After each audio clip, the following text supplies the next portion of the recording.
आज 17 रमज़ान है, यौमुल बदर है। उसी की निस्बत से ये सुफरा यहाँ पे लगाया गया है। أرض محبة، حي تراثي شعبي قديم في المدينة المنورة، يمتاز بروح التكافل الاجتماعي بين أهله.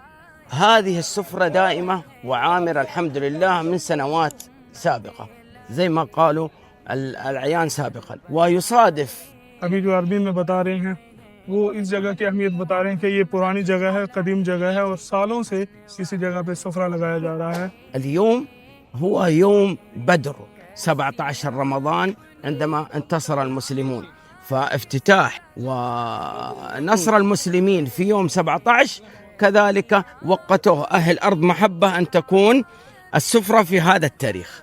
और आज की निस्बत इसलिए है यहाँ पे सुफरा लगाने की कि यौमुल बदर से उसको तशबीह दे रहे हैं कि आज के दिन यौमुल बदर है और ये सुफरा याद रखा जाएगा। माशाल्लाह बहुत ही ज़बरदस्त इंतज़ाम जो है यहाँ पे किया गया है।